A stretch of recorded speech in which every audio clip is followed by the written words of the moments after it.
Boa tarde a todos. Sejam todos bem-vindos ao nosso Café Elétrico, sexta edição, que abordará sobre produções relevantes na pandemia do Covid-19. O Café Elétrico é uma webconferência promovida por docentes do Colegiado de Engenharia Elétrica da UFOB CMBJL, que busca fomentar a discussão de temas relevantes para o processo de formação do estudante do curso de graduação de Engenharia Elétrica e demais cursos da UFOB e comunidade externa. Queremos hoje agradecer toda a comunidade da UFOB que já se faz presente e também a comunidade externa, representada por instituições públicas e privadas do país. O registro da sua presença será realizado através do link que será disponibilizado em momento oportuno no nosso chat. Fique esperto e fique atento. Por favor, pedimos que mantenham seus microfones desligados. As dúvidas ou contribuições deverão ser escritas no chat. E após as falas dos palestrantes, teremos a participação daqueles que se inscreveram para a fala. Para isso, a lista será organizada pelo chat, conforme a solicitação dos participantes. Hoje, no nosso primeiro encontro do Sexto Café Elétrico, temos como tema atuação da vigilância à saúde no combate à Covid-19 em Bom Jesus da Lapa, no qual contaremos com a participação da Laís Centucé Magalhães Pimentel Correia, que é diretora da Vigilância à Saúde na cidade de Bom Jesus da Lapa, e enfermeira sanitarista, o qual poderá se apresentar melhor a respeito da sua formação e atuação. Laís, fique à vontade, a sala é sua. Boa tarde, Stefânia, né? Boa tarde a todos. É uma honra estar aqui para falar um pouquinho sobre esse tema que é tão discutido desde o ano passado, né? Que é o Covid. Bem, eu sou enfermeira de formação, sou enfermeira, sou sanitarista.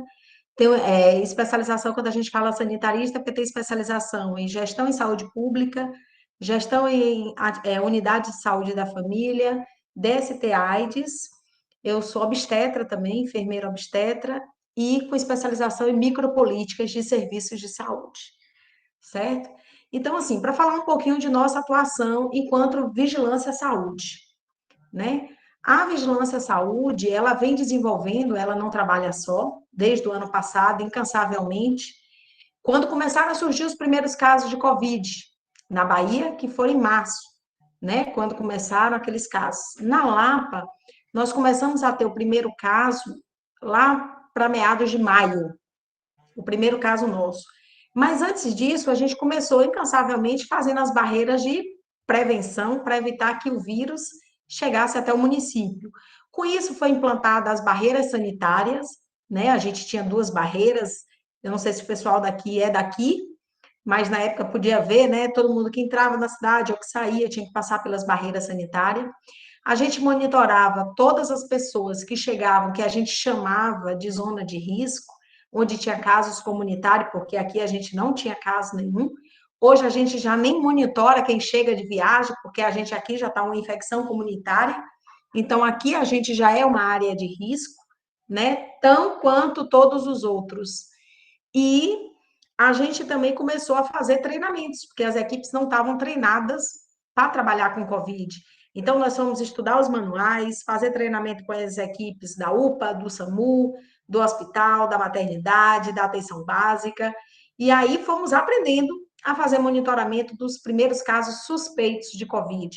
Depois vieram os casos positivos e fomos monitorar os pacientes positivos de Covid. Isso aí foi o ano passado todo. A gente sempre achando que fosse estar diminuindo. E nós tivemos um pico grande por volta de setembro, outubro, no nosso município, um grande número de casos. Depois, em dezembro, veio diminuindo. Eu trouxe até uma apresentação com os dados mais atuais para a gente estar colocando, porque a vigilância ela trabalha muito com gráfico e com gráfico fica melhor para poder fazer uma apresentação para vocês entenderem a curva de crescimento, né, de como é que está. Então, assim, aí o que é que aconteceu? Esse ano a gente vinha com uma baixa, e aí aumentou. Eu vou botar o gráfico só para vocês visualizarem melhor. Espera só um minutinho, tá Fique à certo? Peraí. vontade, Laís.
Vocês estão conseguindo ver a apresentação? Sim, estamos todos vendo. Pronto. Tá bom, porque aí eu vou para o lado de cá. Vou colocar aqui para poder ir acompanhando. Então, os dados epidemiológicos. Aqui é só para mostrar a questão, porque como a gente trabalha em epidemiologia, não tem como a gente separar por sexo, né? Embora isso não é um indicador de tanta relevância. A gente tem quase proporcional, mas tem 53,83% são homens e 46,17% são mulheres. Desse total, a gente tem 504, só em numerologia, 584 são mulheres e 502 são homens. Isso só são os dados de janeiro agora, tá certo, gente? Não estou levando em consideração os 2.000 e tantos casos que nós temos no ano de 2018, de 2020. Aqui as pessoas que testaram positivo, uma coisa que nos chama a atenção é aqui. Quando a gente faz um recorte, a gente vê que a população que mais é acometida do vírus nesse ano, 2021, é a população de, se a gente pega esse gráficozinho azul, que é de 30 a 39 anos, é quem mais acomete. Mas a gente percebe um número grande entre 20 a 29, que é 188, até aqui de 49 anos, que é 218.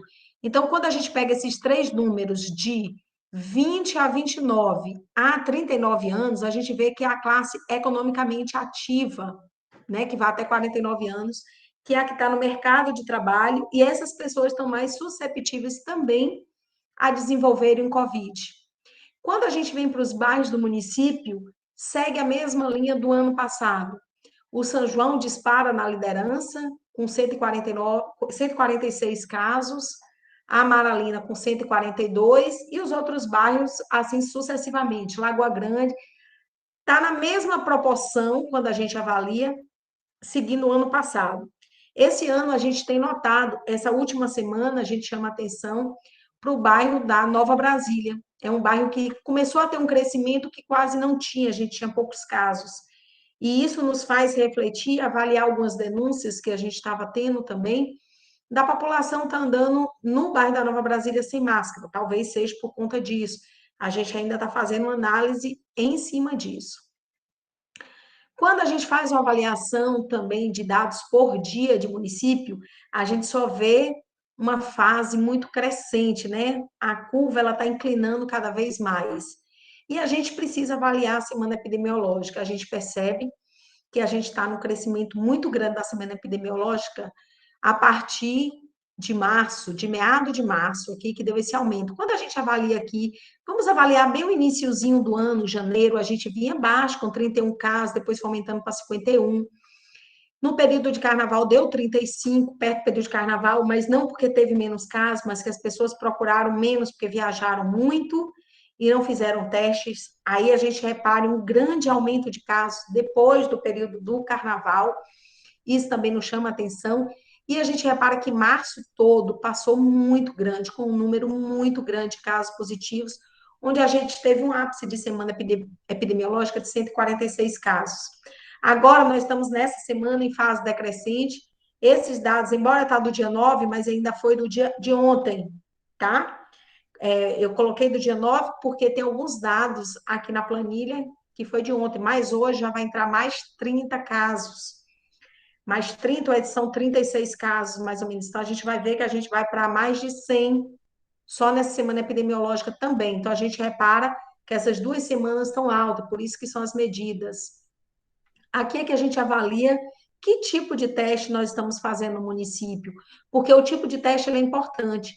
Então, a gente repara que a gente cresceu muito o teste de antígeno, PCR, e o teste de anticorpo. Quais são esses testes, Laís? Bem, o mais preciso, que a gente chama de padrão ouro na vigilância, é esse de azul, chamado RT-PCR. O RT-PCR ele é um teste que agora está fazendo depois de um dia de sintomas e faz até o 10º dia. Esse teste é aquele do cotonete, nasoorofaringe, só que esse teste, que é o RT-PCR, ele não faz análise aqui no município. Nós coletamos aqui, encaminhamos para Salvador, para o LACEN. Então, a gente tem uns dias de fazer a coleta dele. E aí, ele tem uma vantagem, porque é um exame mais preciso que a gente tem, contudo, não nos dá um resultado de imediato. Em contrapartida, a gente tem um aumento muito grande esse ano do teste antígeno. Também é um teste feito por cotonete, né? Um teste feito no nariz, só que ele é um teste rápido. Ele pega a partir do terceiro dia. Só que esse teste, ele está servindo muito para a gente, principalmente para diagnosticar precocemente e encaminhar para as internações quando necessário. E para fechamento de caso, iniciar tratamento de forma muito rápida.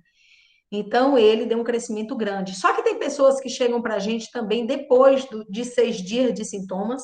O antígeno, ele já não pega mais. Se a gente for esperar fazer o RT-PCR, vai demorar muito para chegar o resultado. Então, a gente acaba fazendo, que é o teste rápido por anticorpo. Ele seria uma furada do dedo. Aqui a gente não faz pela furada do dedo. Nós fazemos o teste rápido por anticorpo, mas nós fazemos com soro. A gente colhe o exame de sangue, fraciona, pega o soro e aí faz o teste com o soro, porque ele acaba ficando mais preciso. E esse de vermelhinho, que é o sorológico, esse sorológico ele é feito nos laboratórios privados. Na rede do SUS, nós não temos. É um IgG-IgM quantificado, é aquele que quantifica o vírus.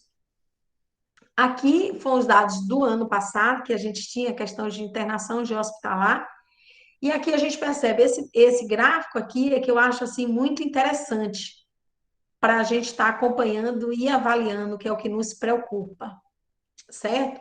A gente repara, aqui de azul são os dados acumulados por semana epidemiológica, que a vigilância ela trabalha sempre por semanas epidemiológicas, que é onde a gente dispara as ações. Então, de azul, nós temos os dados acumulados, de vermelhos, nós temos os recuperados, e de verde, nós temos os casos ativos na semana, tá certo? E se a gente for avaliar aqui, ó, esse ano, a gente veio em um número pequeno, veio crescendo, crescendo, que é aquilo que eu falei. Na semana, até a semana passada, nós tivemos 206 casos ativos. Essa semana epidemiológica está nos chamando bastante atenção, que ela iniciou dia 4 e vai até o dia 10. Já estamos com 267 casos ativos, fora o que vai entrar ainda de casos hoje. Então, a gente vai em torno de uns 290 casos ativos. Isso é muito grande, muito alto para a realidade do nosso município, uma vez que o ano passado, durante todo o período da pandemia, do ano passado, 2020, nós nunca tivemos um número tão alto de casos ativos como a gente está tendo agora. A mesma coisa chama atenção para o número de óbito. A gente começou a ter o primeiro caso de óbito no município em agosto.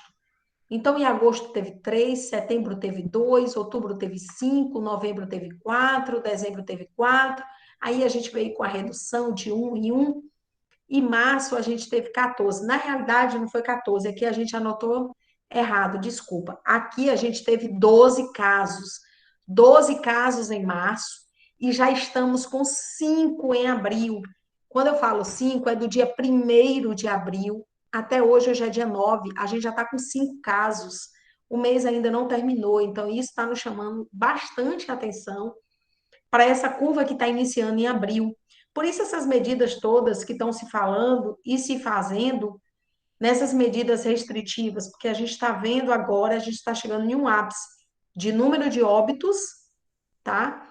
E de internação. Vou mostrar para vocês também um gráfico de internação. É interessante a gente conhecer qual a faixa etária que está se morrendo no município. Logo no início do ano, a fase que mais morria, que mais acometia, eram os idosos de 80 acima, de 70 acima, né? Até 90 anos. E isso antes da vacina. A gente repara que agora começaram a diminuir esses óbitos nesses idosos que já tomaram a segunda dose, tá? A gente precisa lembrar da importância da segunda dose da vacinação, que isso tem diminuído a mortalidade. Esses idosos, a maioria deles que morreram, não tinham tomado a vacina, que foi lá em janeiro, fevereiro, março logo no início, lembrando que a campanha começou em dia 19 de janeiro, desculpa.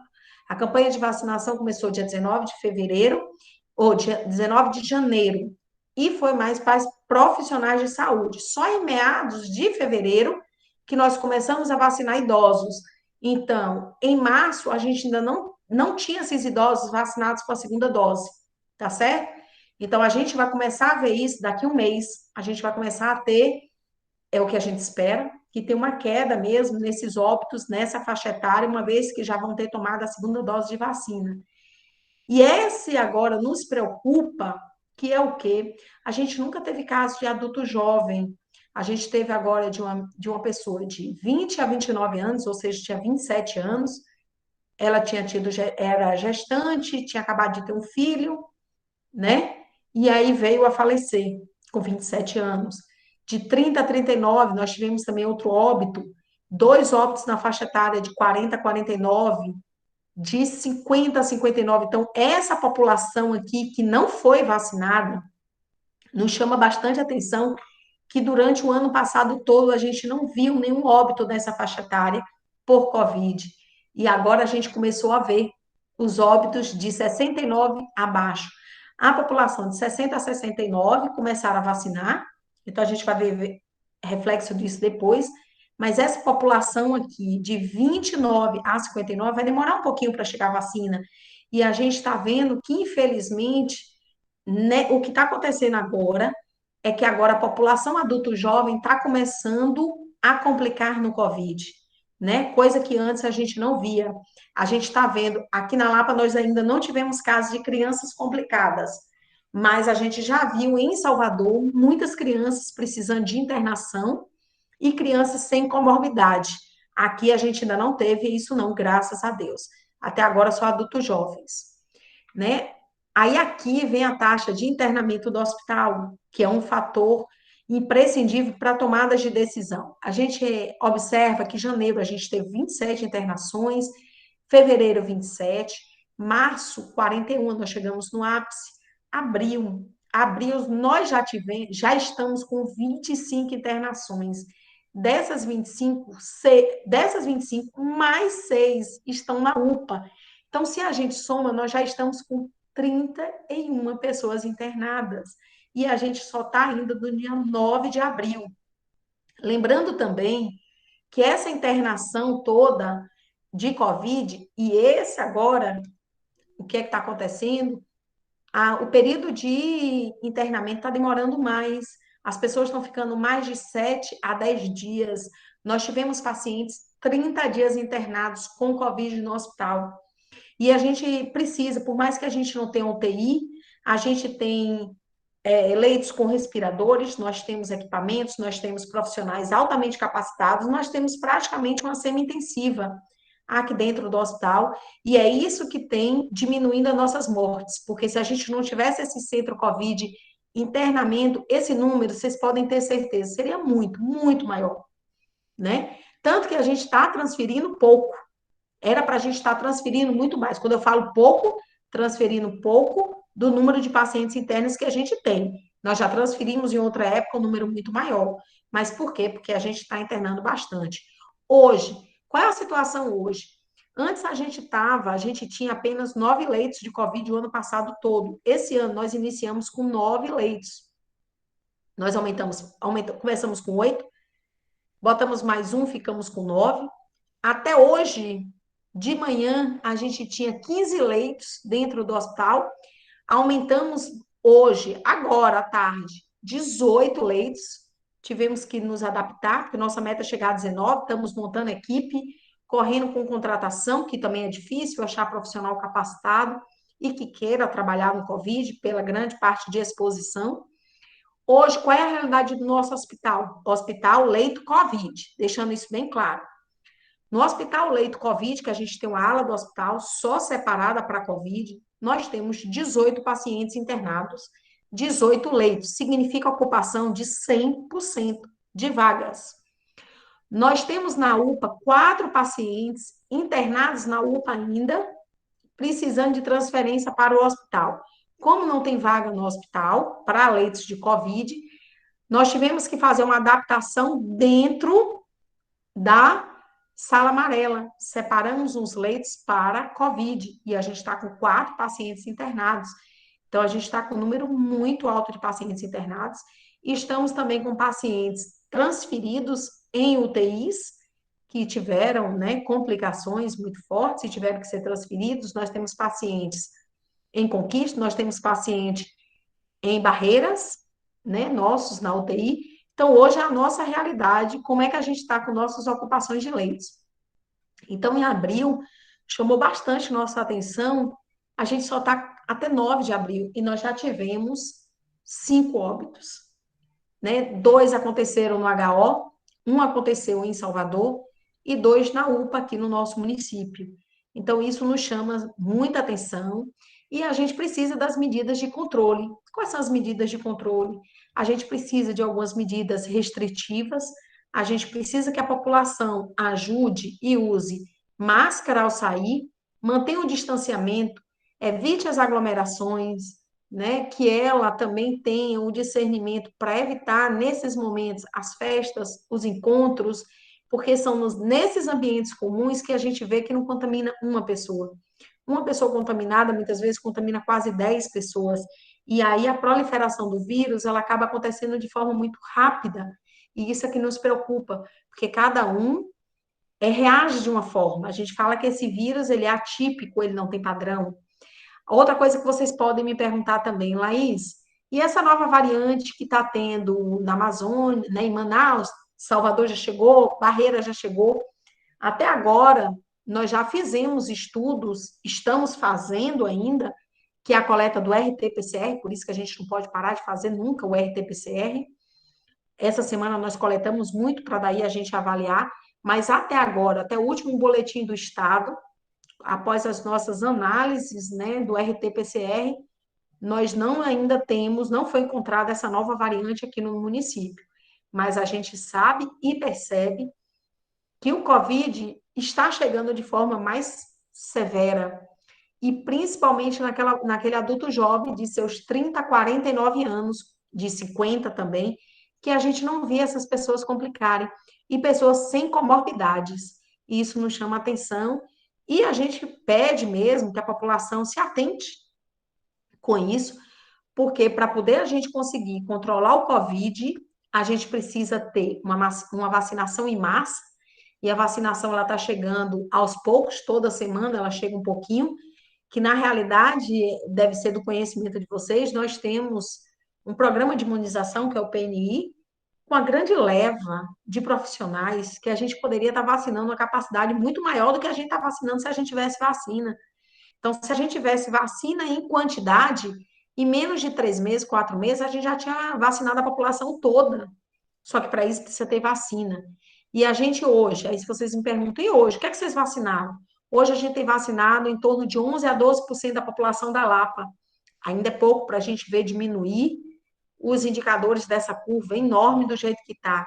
Porque estão sendo os trabalhadores de saúde e os idosos. A gente ainda não conseguiu avançar para as pessoas portadoras por questões de vacina, tá? Hoje, se vocês me perguntam qual é a idade de vacinação que nós estamos vacinando pessoas de 61 anos acima. A gente tem que ir aumentando as idades de forma gradativa, porque as vacinas elas chegam também de forma gradativa para a gente. Não chega em quantitativo muito grande, né? E quando chega, nós precisamos garantir também a segunda dose. Então, a gente sempre faz um chamado para a segunda dose de vacina, que para a pessoa ter imunidade, ela tem que ter as 2 doses, mas não quer dizer que ela vai ter 100% de eficácia, que a gente sabe que nenhuma vacina até agora, ela é 100% de que a gente não vai pegar. Mas a gente sabe que uma soroconversão faz com que diminua muito a questão da complicação e mais de 50% a 70% de chances da gente estar pegando o vírus. Para algumas pessoas novamente, e para outras pessoas estarem pegando, porque nem todo mundo pegou Covid, né? Então, assim, o que a gente chama a atenção, de toda forma, são as medidas mesmos de prevenção que a gente precisa. Aqui, eu só faço um relato de tudo aquilo que eu já iniciei falando, né? Como a gente iniciou com as 2 barreiras, montando equipes, fazendo testagem, como a gente faz. Nós implantamos também um centro Covid de casos leves, né? Que eu não sei se vocês já viram, que fica ao lado da Cotevasf, e temos o Covid hospitalar. Nós tivemos que potencializar até o nosso Covid de casos leves. a portaria fala para a gente ter um enfermeiro e um técnico. Hoje a gente tem que ter 3 enfermeiros, 2 técnicos, 3 administrativos para dar conta dessa levada toda de pacientes ativos que nós estamos no município, né? E a todo momento a gente fica fazendo capacitação com as equipes, medidas de segurança, disponibilizando o EPI. A gente implantou também um plantão de escuta e acolhimento pedagógico para profissionais de saúde, porque a gente sabe que o COVID, ele nas pessoas que pegaram, ou até nas pessoas que não pegaram, mas muitos profissionais de saúde têm desenvolvido muitas síndromes, a síndrome da angústia, a síndrome do pânico, né, uma ansiedade excessiva, toda causada pelo Covid, tanto das pessoas que pegaram, que já curaram, mas ainda estão. Então, a gente precisa ter um apoio muito psicológico para lidar, porque tem pessoas que estão afastadas de suas famílias, com medo de passar para os seus familiares, e isso, né, nos deixa um pouco abalado por manter esse distanciamento o tempo todo, e já vamos nisso para 1 ano e meio dessa, já não, 1 ano, desculpa. Estamos nisso há 1 ano, incansavelmente, e ainda vem também as complicações que eles têm visto, o desespero das pessoas, que as pessoas acabam fazendo a gente mesmo. Minha formação é enfermeira, mas ligam para a gente e a gente acaba dando um apoio, né, entre aspas, de psicólogo, mas eu vi uma palavra de conforto, né? Então não está sendo fácil. Não está sendo fácil lidar com essas angústias todas, com o número de casos tão grandes, né? Agora, no momento, graças a Deus, não estão faltando EPI. Aqui no município também ainda não está faltando cilindros de oxigênio, mas a gente teve no domingo, estava começando a faltar. Então, a gente tem muito medo, porque os oxigênios não tinham chegado todos, e paciente precisando, e a gente com a demanda grande dentro do hospital, tivemos que buscar em outro município mais oxigênio. Então, assim, a gente está vendo, porque a produção também ela vem importada, né? Para fazer também as medicações, que é para poder estar entubando o paciente, que são as medicações de sedação. Então, tantas medicações de sedação está ficando escassa no mercado, oxigênio está ficando escasso no mercado, e EPI está ficando escasso no mercado. Tanto ficando escasso, quanto os preços também ficando abusivos. E quem trabalha com Covid não pode ficar trabalhando sem os EPIs. Então, a gente precisa estar usando os equipamentos de proteção individual para que a gente evite e se proteja também para poder estar cuidando dos outros, né? Então, assim, esses são mais ou menos os meus dados epidemiológicos, né, que eu trouxe para poder estar apresentando para vocês, tá? E aí eu vou abrir para alguma coisa que vocês queiram estar perguntando, algumas dúvidas que talvez eu tenha deixado de falar, que às vezes são tantas coisas, e aí eu não sei o que é que realmente vocês querem saber ou não. E aí agora eu abro para você, para ficar aberto para vocês aí e dizer o que é que vocês estão, né, querendo saber mais, ou se eu conseguir sanar um pouco as dúvidas de vocês. Obrigada, Laís. E já de antemão, já temos uma pergunta aqui de Grace Kelly Nascimento. Ela pergunta: vocês perceberam se houve alteração dos sintomas da doença ao longo deste tempo? Sim. A doença, quando ela começava, não sei se vocês se lembram, a gente só falava de febre, dor de cabeça, não tinha nem perda de olfato paladar. E a gente está vendo que hoje, muitas pessoas, nesse gráfico eu não tenho, mas no gráfico de apresentação passada, 50% das pessoas tinham febre, nem todo mundo tem febre. Mas quais são os sintomas típicos? Que antes era só febre, tosse e perda de olfato, paladar e dor de cabeça. Hoje não, hoje a gente vê muita dor de barriga, náusea, vômito, diarreia, né, que são as dores abdominais. A gente vê pessoas com dores, na realidade, no corpo todo, então se confunde muito agora no período de dengue, também com a dengue e com a chikungunya que nós temos no município, porque dá uma dor no corpo todo, a pessoa fica com o que a gente chama de mialgia, mas para vocês é dor no corpo, dor geral, dor nas costas, dor nos braços, a pessoa dá uma fraqueza, dá uma falta de apetite também. Então, são vários sintomas que a gente tem percebido que está aumentando. Tem pessoas que têm tosse, coriza, né, a perda de olfato, paladar, a dor de cabeça. Tem algumas pessoas que têm uma cefaleia intensa por dias, né? Já tem outras pessoas que passam pelo Covid de forma muito leve, que passa só perdendo o olfato, paladar, tem 1, 2 dias de dor de cabeça. Então, assim, é o que a gente fala, essa doença ela não tem um padrão, ela tem vários sinais e sintomas, por isso que a gente acaba testando todo mundo com os sintomas, mesmo que são muito parecidos com a dengue também. Muitas vezes dá o Covid positivo, que é o que a gente está vendo, e a gente tem aumentado também os casos de dengue, porque também está aí, né? Então, os sintomas, ele tem alterado sim, de quando começou para agora, o elenco aumentou demais os sinais e sintomas do Covid. Eu acho que essa tua resposta já acabou respondendo a pergunta de Arthur Magalhães, mas se não contemplou, Arthur, você pode reformular? Porque ele pergunta assim, Laís, se já houve casos, então eu imagino que seja relacionado com essas alterações dos sintomas.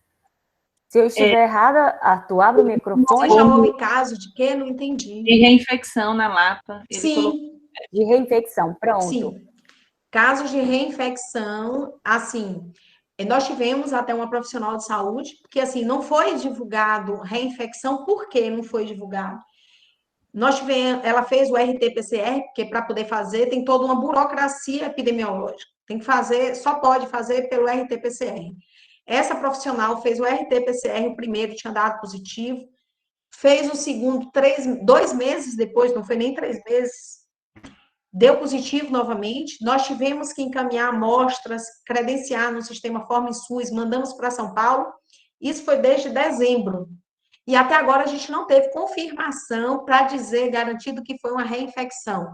Mas se vocês me perguntam, Laís, quem já teve Covid, já passou por vocês aí e já testaram positivo de novo? Já. Já testaram positivo de novo.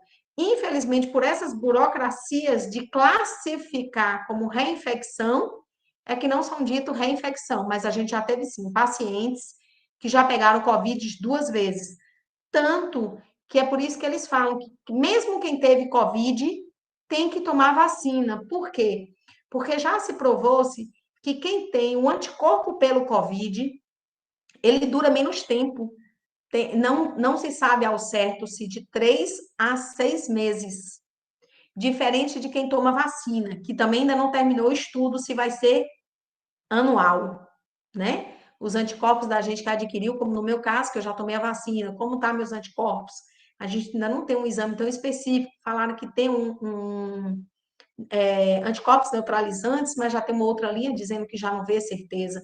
Então, assim, a gente está tendo, sim, pessoas que já pegaram Covid 2 vezes.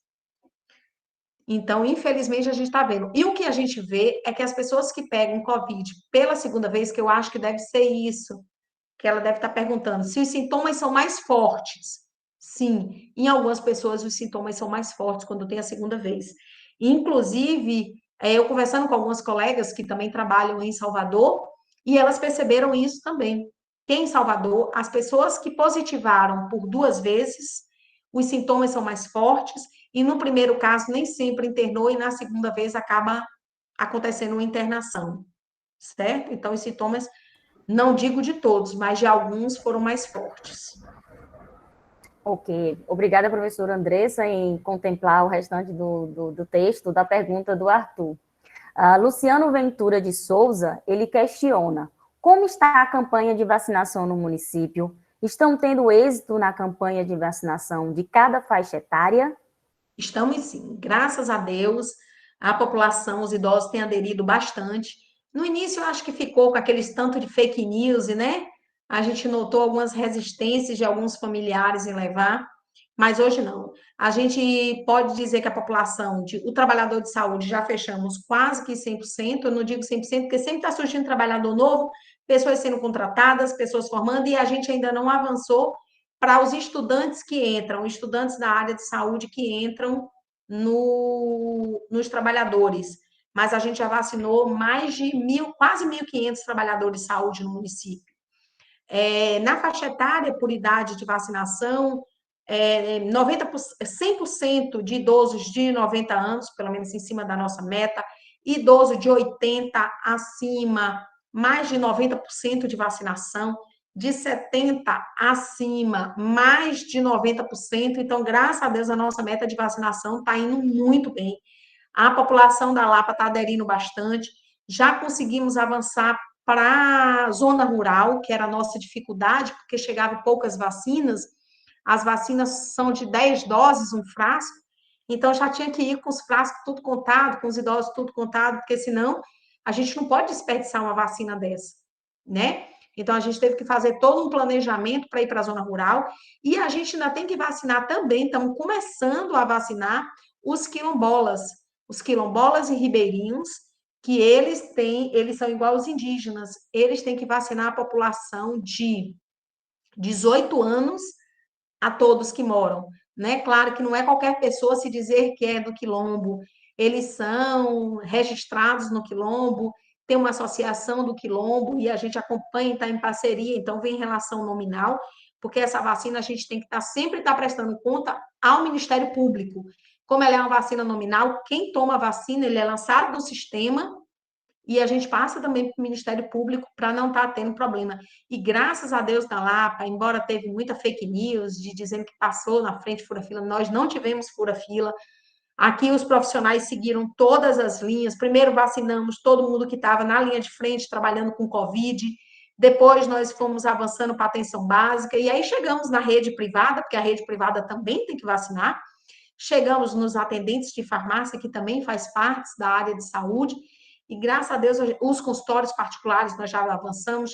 Já chegamos a avançar nos trabalhadores de saúde, até no pessoal autônomo também, aquelas pessoas que só têm os registros, né, que são enfermeiros que trabalham de forma autônoma, técnico de enfermagem que trabalha de forma autônoma, né, que faz o home care dele.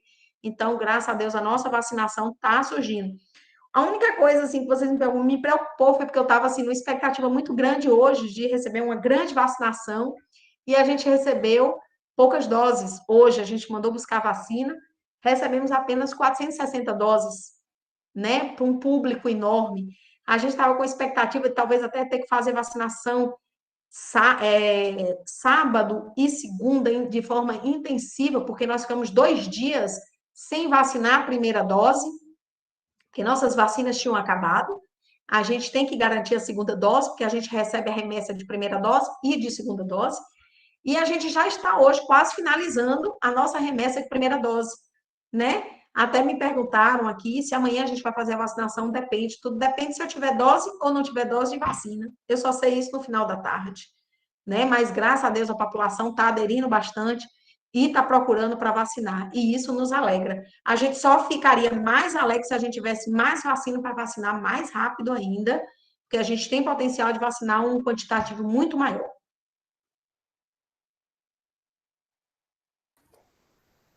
Laís, a terceira pergunta é da professora Andressa. Ela faz a questionamento. E quanto às sequelas, o que vocês têm ouvido mais frequentemente das queixas após o período da infecção? Nós temos, sim, Andressa, nós temos pacientes, nós temos quais são as maiores queixas? Taquicardia, problemas respiratórios. A gente tem paciente que teve Covid há 1 ano, quer dizer, vai fazer 1 ano em maio, né? Maio foi nosso primeiro caso. Até hoje ela já passou por pneumologistas, já passou por neurologista também, achando que era problemas neurológicos que estava desencadeando a falta de ar dela, né? Problemas nada, já passou por psiquiatra e dá um ataque cardíaco, síndrome do pânico, problemas respiratórios graves que desenvolveram, que é um cansaço que não conseguiram faltar às atividades físicas da forma normal. Tem pessoas que estão tendo, desses pós-Covid, nós temos pessoas que fazem acompanhamento com cardiologista, pneumologista, neurologista e psiquiatra. São as 4 especialidades, e o psicólogo, né? Mas na parte médica, são as 4 especialidades que as pessoas mais têm procurado no pós-Covid, tá? A pergunta agora é de Grace Kelly. Sabemos que não tem tratamento precoce para a doença, mas na apresentação de casos leves, aquele que o indivíduo que está isolado em casa pode fazer o uso de medicamentos para amenizar a febre ou as dores no corpo? Pode. Na realidade, quando a gente fala que não existe tratamento, é profilático. Eu não sei se vocês já assistiram várias lives, várias coisas que tinham, pessoas que ficam tomando ivermectina a cada 15 dias.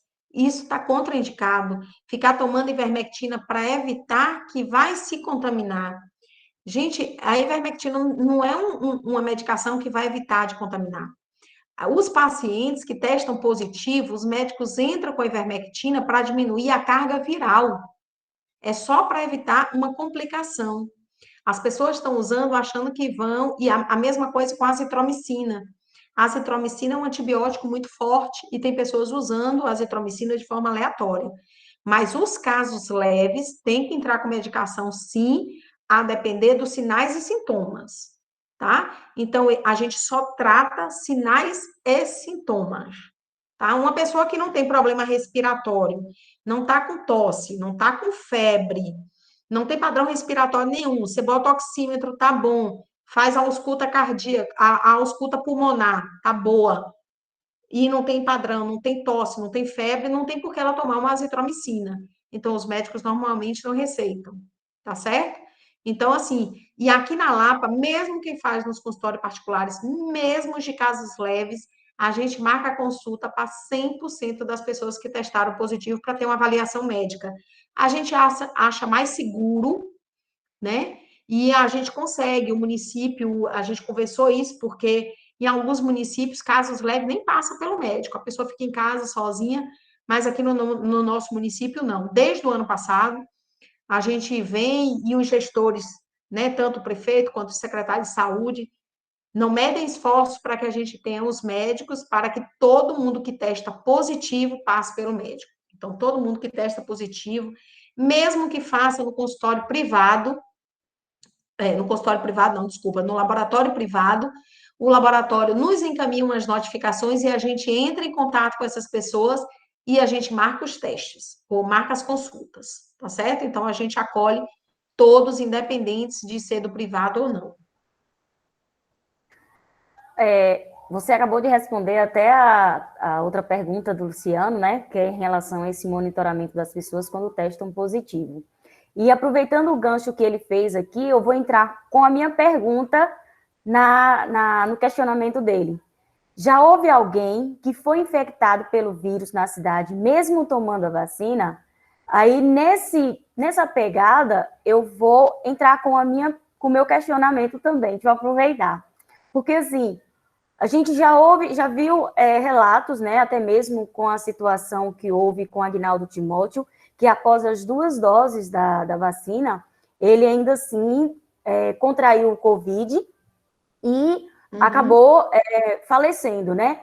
Aí a minha pergunta, junto com a do Luciano, nesses casos, é interessante que a pessoa faça o teste previamente para ver se está com Covid antes de receber a vacina? Não tem como a gente estar fazendo um teste previamente. Poderia até se fazer. O que aconteceu de alguns profissionais foi que a gente sempre pergunta se está sentindo alguns sinais e sintomas para tomar vacina. Porque para você tomar, você não pode estar sentindo nada. Então, nós já tivemos, sim, pessoas que apresentaram depois do Covid. Mas, exemplo, tomaram a vacina hoje, com menos de 15 dias, testaram positivo. Estava com sintomas e aí pegaram. A vacina não tinha ainda nem feito, como é que a gente fala? A soroconversão, não tinha tomado a segunda dose. A gente ainda não teve, ainda não tem casos ainda confirmados de terem tomado 2 doses de ter Covid. Nós já tivemos, sim, casos com 1 dose de vacina. Com o Covid, tivemos. Estamos tendo. Tanto que a gente está mudando, porque assim, o que é que acontece? A partir do momento que a gente tomou a vacina, eu tomei a vacina e outros tomaram a vacina, tem exames que a gente não pode mais fazer como um teste rápido. Um teste rápido pode dar muito falso positivo, né? Então, a gente, se sentir sinais e sintomas, quem tomou a vacina, o ideal é ele só pode fazer o teste, ou o teste rápido, ou o teste antígeno, que é aquele do nariz de forma mais rápida, ou o RT-PCR. De preferência, o RT-PCR. Então, a gente está coletando, porque a gente está fazendo essas investigações ainda, para ver dessas pessoas que testaram positivo, mesmo tomando, mas até agora a gente só teve casos de 1 dose de vacina. Ainda não tive, não chegou ao meu conhecimento. Se tiver, ainda não chegou ao meu conhecimento com as 2 doses de vacina. tá? Fazendo o RT-PCR. Porque para a gente tem que ser o RT-PCR. Tem muita gente dizendo que testou positivo e faz um sorológico e dá um IgG positivo. O IgG automaticamente nosso vai dar positivo, porque a gente entrou em contato com o vírus, porque a vacina é uma produção pequena do vírus, não é vírus ativo, claro que não. Eu não vou desenvolver, pelo amor de Deus, doença nenhuma porque eu tomei a vacina, mas eu vou fazer meu organismo produzir anticorpos para aquela doença, tá? Então, o meu IgG vai dar positivo, sim, para o COVID. Então, se eu fizer um sorológico, eu posso ter uma falsa interpretação de que eu estou positivo para a COVID, não é. Eu tenho um IgG positivo sorológico da vacina, tá certo? Então, a gente precisa saber qual exame fazer, qual exame solicitar, para não estar dando diagnóstico errado também nesse momento agora, que a gente já está aumentando as pessoas vacinadas, né, com a vacina. O Alexandre, ele faz a pergunta de um cenário, né, que você já relatou, mas aí eu acredito que ele tenha entrado agora. Aí você pode dar só aquela recapitulada, Laís, rapidinho. Ele questiona assim, como está o cenário de contaminação por faixa etária no município? O público jovem tem sido mais infectado? E aí, nessa linha que ele faz... Isso, aí nessa linha que ele faz esse questionamento, para você só complementar, fica aquela minha indagação que eu já cheguei até a conversar com alguns amigos de trabalho, que seria, no caso, como está tendo essa situação da inversão? Hoje, a gente está tendo mais jovens sendo infectados. Não seria mais vantajoso essa vacinação agora ter essa passagem para esses jovens, já que eles, infelizmente, ainda não estão tendo aquela responsabilidade de permanecer em casa? Porque eu faço esse questionamento pelo simples fato de que em países da Europa, essa vacinação começou exatamente pelos mais jovens, dado que são eles que fazem, ou são eles que trazem a doença para os idosos, né? Então, qual foi a metodologia que o município, e até mesmo você em contato com o Estado e tudo mais, teve essa relação de não começar pelos jovens e de continuar na linha dos idosos? Olha só, a escolha das faixas etárias para iniciar, ela não é municipal. O município não tem autonomia. Ele segue um plano de vacinação, que é o PNI, que é o Programa Nacional de Imunização. Então, o governo superior, que é o Ministério da Saúde, ele lança o plano e estados e municípios têm que seguir a linha do plano. E quando se fala de vacinar os idosos, tem que sim. Eu até já tive esse questionamento, mas quem está mais na rua mas está na rua, deveria estar com as medidas de prevenção, que não estão. Os idosos estão dentro de casa, são mais susceptíveis à morte. Então, qual o objetivo da vacina também? Não é evitar a contaminação só do vírus, é evitar a mortalidade. E entre a chance de um idoso morrer que pegar Covid e um adulto jovem que pegar Covid e morrer, qual é a chance maior de morrer? É o idoso. E o objetivo da saúde pública é diminuir o quê? A mortalidade desse idoso. Por isso que cai. E quando você fala de começarem pelos jovens, não. Eles já avançaram, eles têm uma quantidade de vacinação muito grande e estão chegando nos adultos jovens, mas todos os países começaram pelos idosos. Todos. Até porque a Europa é um dos países que mais tem idosos no mundo. Então, todos começaram pelos idosos para diminuir a mortalidade. Só que os Estados Unidos já estão vacinando pessoas de 30 anos, de 20 anos. Por quê? Porque eles estão recebendo uma quantidade de vacina muito maior do que o que a gente tem recebido. A gente teve um atraso de vacinação muito grande. A gente tem uma potencialidade, já era para a gente já estar aí, com mais de 40% da população vacinada, se a gente tivesse vacina. Se o governo tivesse entrado na fila para ter comprado vacina para a população. Entendeu? Esse é o nosso problema. Não é a gente tirar a vacina de que tem um risco maior de morrer para dar para um jovem para ele ficar na rua farreando, porque o que ele vai fazer tomando a vacina é tirar a máscara e ir para a rua. E esse não é o objetivo da vacina. A vacina, o que a gente quer é vacinar todo mundo em um período para que o vírus deixe de de circular, e aí sim a gente volte para a normalidade.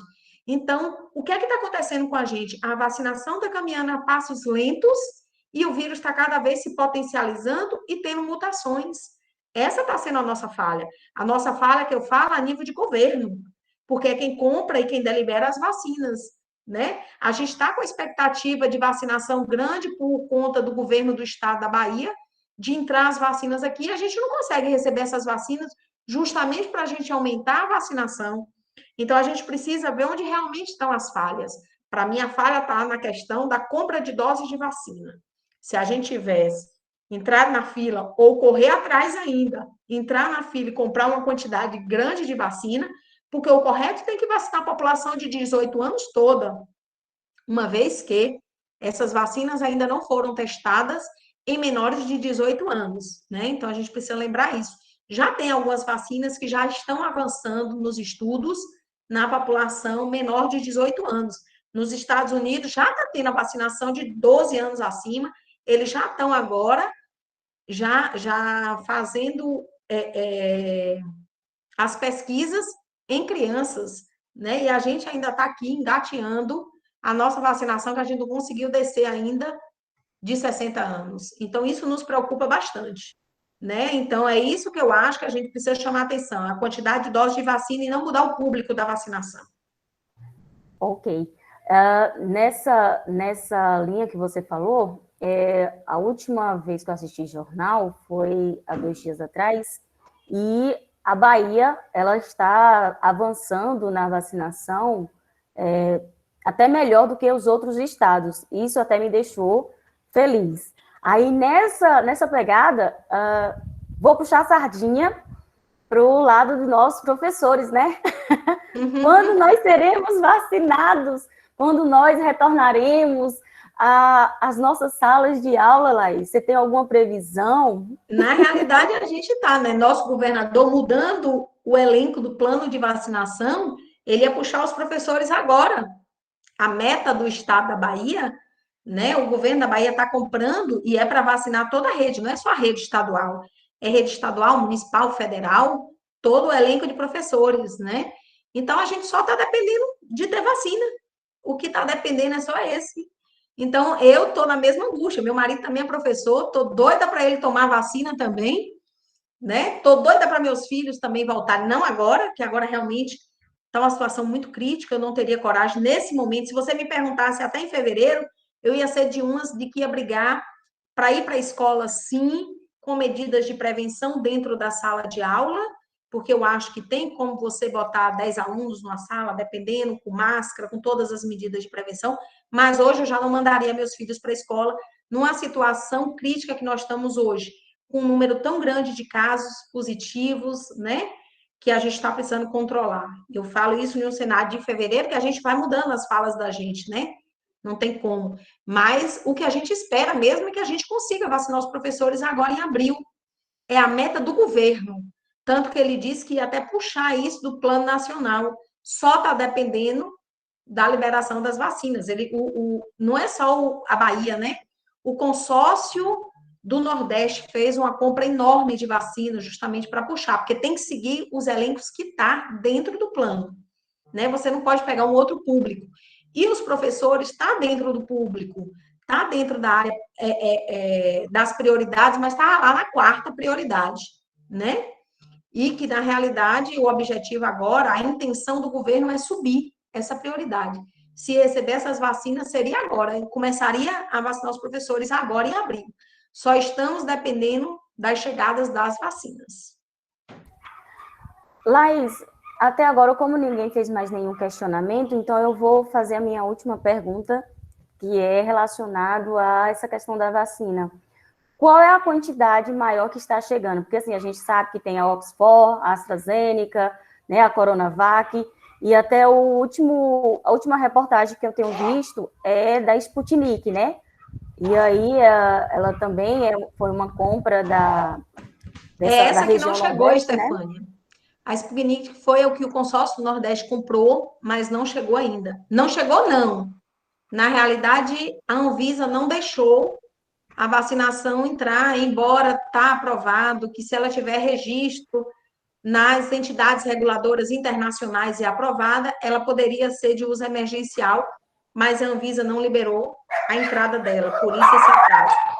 Mas, na realidade, aqui o que a gente está percebendo que está muito assim. Hoje, o que é que eu tenho mais hoje de vacinação? A Butantan.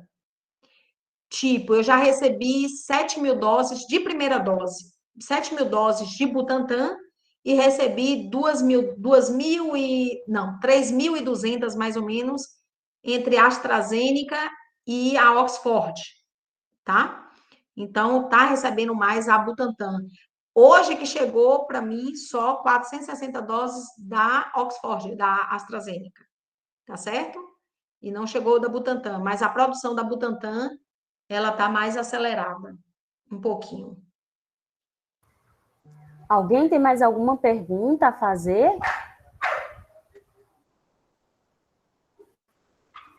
Pessoal? Laís, como hoje como sou da cidade, né? E aí... pronto. Antes de eu fazer a minha pergunta, então. O professor Antônio Sobrinho questiona, com relação às vacinas da Fiocruz. A da Fiocruz é a da AstraZeneca, é a Oxford. A gente tem recebido a média, até agora eu recebi 3.000, acho que se eu não me engano foi 3.000, deixa eu pegar o relatório, espera só um minutinho. Eu tenho esse dado preciso aqui. Quantas doses eu recebi? Eu recebi, que é da Fiocruz, que ela é Fiocruz AstraZeneca. Oi? Essas da Fiocruz estão sendo feitas aqui no Brasil, né? E dizem que é cerca de 6 milhões por semana, é isso mesmo? Esses 6 milhões não está chegando aqui não, viu, sobrinho? Não, eu não sei onde é que está chegando. Não vai chegar porque o que eu cheguei essa semana... Porque é a produção total, né? O que eu recebi até hoje dela foi 3.200 doses. Foi o que eu recebi. Isso com a que veio da Índia e mais a que produziu aqui. E recebi agora, hoje, um lote de 460. Nós temos 5.000 municípios? Sim, na Bahia são 417. No Brasil, que são mais de 5.000. Isso, são mais de 5.000, né? E da Butantan, que é a Butantan e a Coronavac, a Sinovac, eu já recebi 7.486 doses. Já vou para 8.000 e pouco, já recebi 800 agora. Então, vocês veem que eu estou recebendo mais a da Butantan Coronavac. Então, a produção dessa está melhor do que da outra, mas a gente espera que acelere isso, até porque, à medida que você abaixa o público de vacinação, você aumenta a quantidade de vacina que você precisa para poder você estar vacinando. Então, quando chega uma vacina, uma quantidade tão pouca, a gente não está conseguindo avançar. Certo? Ok. Ok, sobrinho? Ok. Alexandre faz outra pergunta e faz o questionamento. Como está a expectativa de uma vacina 100% brasileira? Ainda não está muito. Está começando a expectativa ainda, mas a gente está mais na expectativa de vacinar do que ficar nessa 100% brasileira. Nosso sonho, nossa meta, seria uma vacina 100% eficaz. Essa seria mais a nossa meta, certo? Mas ainda está caminhando para isso. Na realidade, a Butantan já está começando com isso, porque já vai começar a produzir o IFA, assim como a Fiocruz também já está na expectativa para o segundo semestre começar a produção, né? Mas vamos aguardar. Laís, eu acho que vai ser de fato... a Dilson pergunta. E a questão da vacina Sputnik? Ela já até respondeu, né? Que ainda é a questão do consórcio Nordeste, que ainda não tem uma aprovação, não é isso, Laís? Na realidade, já foi aprovado pelo consórcio, já comprou as vacinas, o consórcio Nordeste e isso a Bahia, eles já fizeram a compra, só que a Anvisa não liberou a entrada. Embora tenha uma nota, tenha uma aprovação no STF, né, e no Senado, de que possa entrar a vacina e pode ser administrada, uma vez que as instâncias reguladoras internacionais já aprovaram a eficiência da vacina, só que no Brasil a Anvisa não está liberando a entrada, segundo eles, estão faltando documentação. recente, o secretário de Saúde do Estado, né, Fábio Vilas Boas, deu até uma entrevista dizendo, né, que ele assume a responsabilidade, o governo já se dispôs a assumir, assim como outros países já assumiram, mas a Anvisa ainda não liberou a entrada das doses. Por isso que a gente ainda não conseguiu avançar com a Sputnik aqui no Brasil, né, e na Bahia, porque é mais o Nordeste que está comprando. Luciano questiona se após a vacinação, se vocês já tiveram conhecimento, se já houve algum efeito colateral em alguém. Na realidade, aqui a gente teve efeitos colaterais discretos. A gente teve, sim, pessoas apresentando dor no corpo, uma febre, um calafrio, uma dor de cabeça, coisa de 1 a 2 dias e depois tudo bem. Nós não tivemos, como a gente viu na televisão, pessoas com histórias de trombose, que talvez ele pode estar se relatando a isso, ou a óbito, nós não tivemos nada disso, não. Ainda não, só casos leves mesmo, nada que contraindique a vacinação. Alguém tem mais algum questionamento a fazer a Laís? Professora Nútia, fique à vontade. Boa tarde, professora Stefânia. Boa tarde, apresentadora. Oi, boa tarde. Eu não sei, pode ser que eu tenha perdido essa informação na hora que você estava apresentando, mas eu queria voltar um pouquinho, não se vai chegar a vacina, né, que a gente sabe que vai chegar, mas a preocupação é o fluxo, né, a taxa de vacinação. Matematicamente é provado que a taxa de vacinação ela tem que avançar, porque de acordo com o modelo SIR, você deve conhecer, isso abate, né, nos susceptíveis à infecção. A primeira pergunta é, e se você sabe, a taxa de infecção, o R, em Bom Jesus da Lapa? Porque Bahia, eu acho que dá para a gente procurar, mas em Bom Jesus da Lapa, você saberia me dizer qual é a taxa de transmissão, desculpa, a taxa de transmissão? De quantos? Não. Fizeram? Não fizemos, não. A taxa de transmissão, não. Mas a gente percebe que ela está mais alta do que dos outros anos, uma vez que a gente está com 100% de leitos ocupados. Então, e o número de casos ativos também está bem maior. Isso que procura os serviços de saúde. Fora aquelas pessoas que se negam a fazer o teste, são várias. Muitas pessoas que a gente procura estão se negando também a fazer o teste. Que, na realidade, quando você faz o teste, eles também evitam, né? Eles não querem seguir o isolamento. E isso é o que mais tem nos preocupado. Então, a taxa de infecção seria um dado importante para Bom Jesus da Lapa, porque também seria uma região meio que laboratório, já que ela fica mais... A gente consegue fazer uma análise dentro do próprio território, só de Lapa, né? Claro, sim. Sítio, e que a gente pudesse Não, fazer... esses casos, quando a gente coloca casos ativos, a gente tira Sítio do Mato e Serra do Ramalho. A gente trabalha só com residência, a gente não trabalha com ocorrência. Entendi. Né? Então, desses pacientes que eu estou falando para vocês, todos são residentes de Bom Jesus da Lapa. Porque o que a gente faz testes na UPA, no COVID, de Serra do Ramalho, de Sítio do Mato, é muito maior, só que as notificações, esses números positivos, vão para eles. Então, a gente... Esses números são por residência e não por ocorrência. Certo. Então, por residência. Exatamente. Bom Jesus da Lapa se tivesse esse dado, seria importante, mas deve ter, né? Na literatura. Com certeza, é só a questão de depois a gente começar a tentar fazer os cálculos. É um cálculozinho com SR, eu até tenho esses cálculos. Eu queria saber... É questão de tempo mesmo, mas é interessante para depois estar fazendo, com certeza. Exatamente. Aí, porque eu queria saber a velocidade, que a gente está vendo, eu vi várias perguntas com relação a quando a vacina vai chegar, o montante de vacina, né?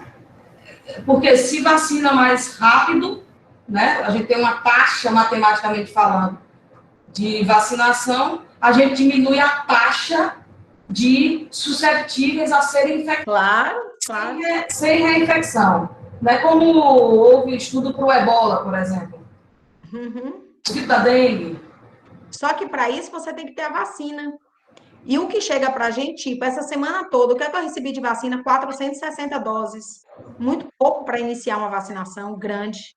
Então você não consegue avançar muito. Taxa, né? Oi? Taxa de crescimento que você tanto frisa que está preocupante. Mas a taxa de crescimento nós temos, eu mostrei nos gráficos, só que em número absoluto e não em taxa. Porque taxa, se você deve procurar saber, quando a gente trabalha muito em taxa, mais município acima de 100 mil habitantes. A Lapa, ela tem 70 mil habitantes. Então, na Lapa, você se trabalha mais com número absoluto. Mas o número absoluto, eu apresentei os gráficos de crescimento. Eu não sei se você estava desde o início da apresentação. Não, eu acho que eu não vi esse gráfico. Mas eu apresentei por semana epidemiológica. Mas o R0 em si não, né? Oi? Mas o R em si não. Não, porque quando a gente fala taxa trabalha muito com município acima de 100 mil habitantes. Entendi. O município abaixo de 100 mil, você trabalha mais o número absoluto. Então, por isso que a gente não calculou a taxa, entendeu?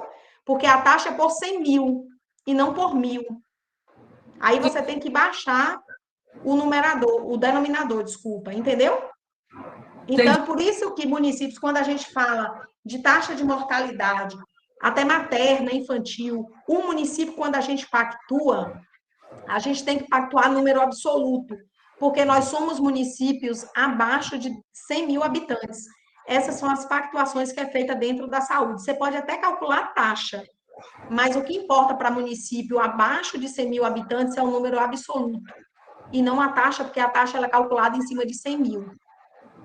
Certo, entendi. Obrigada. Por nada. Alguém tem mais algum questionário a fazer, algum questionamento para fazer a Laís?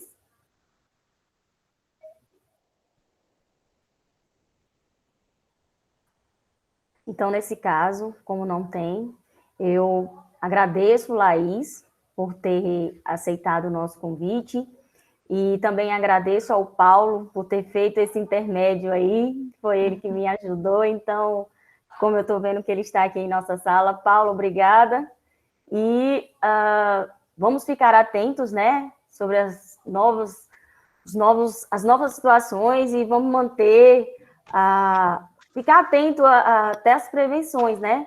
E aí pode fazer suas considerações, Laís. Eu que agradeço, Stefânia, o convite, né? Paulo me falou se eu teria disponibilidade, a gente sempre tem disponibilidade para falar, porque eu acho que a informação, ela gera ação, né? Quanto mais, porque às vezes as pessoas não entendem quando se fala em medidas restritivas, quando se fala em medidas de prevenção, sem saber como é que está realmente a situação do vírus no município. Então, eu particularmente gosto muito depois, porque como está aí a apresentação, para quem não viu, está aí todos os dados epidemiológicos, na apresentação está aí. Então, aí vê toda a curva de crescimento do município. Então, isso é importante para a gente ver, para poder a gente analisar, para quando a gente faz as medidas de prevenção e de bloqueio. Então, eu que agradeço o convite, e aí reforço mesmo a importância de cada um, né? Manter o distanciamento, manter o uso da máscara quando precisar sair, sempre estar à disposição o seu álcool gel, estar sempre dentro do carro, dentro da bolsa, pegou em alguma coisa, chegou, fez compra no mercado, não custa nada limpar tudo. Eu sei que é uma trabalheira, aqui em casa é um trabalho que dá, não é fácil, mas tudo que chega a gente procura estar lavando, passando álcool em tudo para depois estar colocando, porque também se pega pelos alimentos, né? A gente sabe que ele tem um tempo de vírus vivos, que ele fica 3 a 4 dias ali no ambiente. Então, todas as medidas de prevenção que a gente puder fazer para minimizar, eu tenho certeza que se a população contribuísse, a gente consegue diminuir essa taxa toda de contaminação, não só no município, mas no Brasil. Só que o que, infelizmente, é que a gente percebe, a gente está vendo, né? Chegamos a um ápice de 4 mil mortes, quase 5 milhões de mortes, e a gente está aí de 5 mil mortes, desculpe, e as pessoas estão fazendo paredão, fazendo festas, então é como se não tivesse banalizando a vida. É como se o vírus não tivesse... tem gente até que brinca e fala bem assim, acho que esse vírus não é tão letal, eu acho ele muito letal. Eu nunca vi tanta gente morrer por conta de um vírus desse, que a princípio se fazia brincadeira dele lá atrás, que era uma gripezinha, e a gente vê que não é uma gripezinha, né? Ele tem até uns sintomas gripais, mas é muito mais forte. E as consequências que ele deixa, não só a nível, teve, acho que a professora Andressa que perguntou, não só a nível de sequela, mas a nível psicológico, são enormes. As pessoas, mesmo que tiveram 1 ano Covid, e até quem não teve, a gente se emociona muito quando a gente está lá vacinando aqueles idosos, que eles choram ao tomar vacina, que eles falam assim, gente, tem 1 ano que eu não saio de casa, essa esperança de eu ver meu neto, de eu poder voltar a uma vida normal, as pessoas choram ao tomar a vacina. Então, a gente está vendo como a vacina é uma esperança. Então, assim, para mim não existe outra forma de tentar diminuir ou erradicar que não seja através da vacinação. Foi assim que a gente conseguiu controlar muitas doenças, então, para isso a gente precisa ter vacina, e vacina já, e vacina em quantidade. Não essas vacinas poucas, como ela tem chegado, que assim a gente não consegue fazer o bloqueio. Só para vocês terem ideia, a vacina da influenza, a gente tem um público muito maior do que esse, público do mesmo tempo, digamos assim, que é quase o mesmo público. Só que tem crianças, por isso que eu falo que é maior, que entra professor também. Então, a gente tem costume, a gente faz a campanha da influenza em 3 meses. 3 meses a gente vacina tudo. Chega as vacinas. Já estamos em 19 de janeiro, fevereiro, março, estamos indo para o 3º mês. O que é que a gente avançou de vacinação? Muito pouco. Do jeito que vai aí, a gente vai até o final do ano e não termina de vacinar esse público elencado de vacinação, né? Então, a gente não vai ter o que a gente gostaria, que é uma vacinação em massa, como deveria, se a gente não tiver um aumento de vacinas. Então, a gente precisa, sim, vacina já, e a gente precisa de vacina em quantidade, é isso que a gente precisa brigar e lutar, porque só assim a gente vai poder voltar ao normal nosso com a vacina, tá certo? Então, desde já, Stefânia, agradeço demais o convite e a oportunidade de estar aqui falando um pouquinho das ações da vigilância, né, e mostrando os dados do município mesmo, para os estudantes e professores, né, da rede, né, federal. E nós da UFOB, né, estamos abertos para qualquer situação, para qualquer auxílio, para divulgação que vocês necessitarem da vigilância sanitária, pode contar conosco que faremos a nossa parte, que é exatamente conscientizar, divulgar, informar, deixar todos cientes do que deve e o que não deve fazer, certo? Quero dizer que essa gravação, a live, ela vai estar disponibilizada no YouTube e na nossa plataforma, no formato de podcast da UFOB, viu? Quem quiser depois ter novamente essa acessibilidade para poder assistir, fique à vontade. E para o nosso segundo encontro, ainda nesse tema das contribuições, né, do Covid no nosso país, nós temos para o dia 16, agora de abril, próxima sexta-feira, às 16 horas, com o tema Dinâmica do Covid-19 no Brasil, usando o modelo SR com parâmetros ajustáveis, no qual o nosso professor convidado vai ser o professor doutor em Física, que é docente do IF e da UFAL, que é o professor Francisco Moura. Espero contar com a participação de todos vocês que estão aqui em nossa live e que sejamos conscientes, vamos nos responsabilizar. Se a gente não ama, se a gente não se ama, vamos amar o próximo, né? Então, vamos começar a usar álcool gel, máscara e evitarem aglomeração, fazer festinhas em casa, certo? Então, eu acho que a presença da Laís hoje foi exatamente essa, para dar esse alerta, né? E vocês repassarem isso para os amigos, companheiros e companheiras, colegas, né?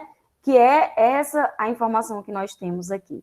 Muitíssimo obrigado, que todos tenham uma boa tarde, um bom final de semana e obrigada. Obrigada, Laís, novamente. Obrigada a você, Stefânia, obrigada a todos mesmo e até a próxima, tá bom? Até.